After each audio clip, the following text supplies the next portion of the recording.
که بیش از 1 ماه است مردم فلسطین در نوار غزه تحت شدیدترین بمباران‌های رژیم غاصب و نجات‌پرست اسرائیل قرار گرفتند. آقای رئیسی سخنان خود در اجلاس اکو را طبق پیشبینی‌ها با موضوع غزه آغاز کرد.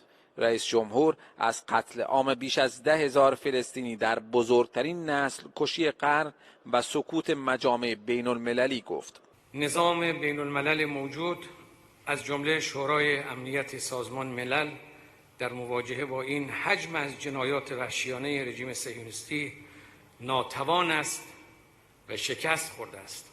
آقای رئیسی از کشورهای حامی رژیم صهیونیستی هم به شدت انتقاد کرد. جمهوری اسلامی ایران حمایت‌های همه‌جانبه غرب و در رأس آنها دولت امریکا از تهاجم صهیونیست‌ها به غزه را عامل تداوم این جنایت می‌داند.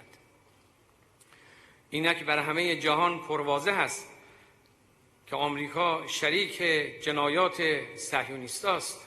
امروز حمایت از فلسطین و مردم مظلوم غزه ملاک شرافت کشورهاست و دولت‌های حامی رژیم اسرائیل پست‌ترین موجودات روی زمینند.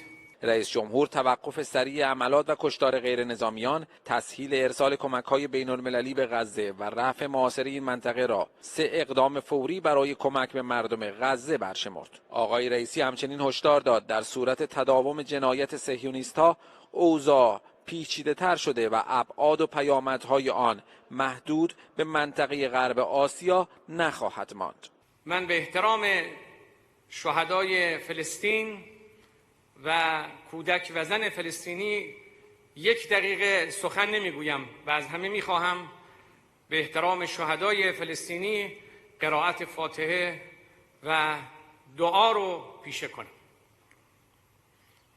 آقای رئیسی در ادامه سازمان همکاری‌های اقتصادی اکو را یکی از عوامل پیریزی نظم نوین جهانی دانست و از آمادگی کشورمان برای کمک به تحقق آرمان کشورهای تحولخواه گفت.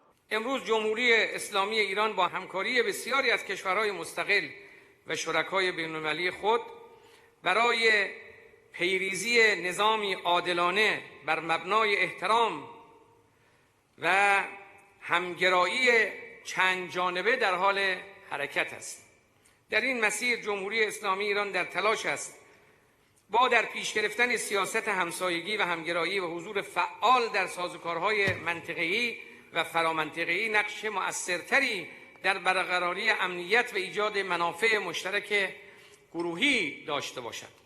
رئیس جمهور چند پیشنهاد هم برای ارتقاء سطح همکاری‌ها در اکو و نقش آفرینی بیشتر این سازمان در مناسبات جهانی داشت. ضرورت‌هایی همچون آزادسازی بیشتر تجارت درون منطقه‌ای، تقویت و تکمیل شبکه‌های مواصلاتی منطقه‌ای، توسعه همکاری‌ها در حوزه ترانزیت و تجارت انرژی، بهره‌گیری از منافع و امتیازات اقتصاد دیجیتال و دانش بنیان و نیز پیریزی یک نظام مالی جدید برای تبادلات اقتصادی در منطقه. یکی از حوزه‌هایی که کماکان منتظر توجه و اقدام جدی اعضای اکو میباشد حوزه تجارت درون منطقه‌ای است.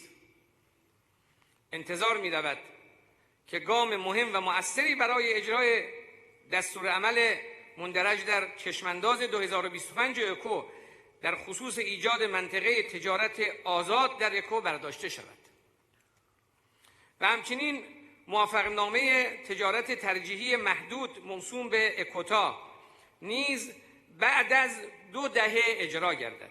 بر همین اساس جمهوری اسلامی ایران که ریاست دوره‌ای اکو را در 2024 بر عهده خواهد داشت، شعار خود را منطقه اکو توانمند و تاب‌آور از طریق گسترش تجارت درون منطقه‌ای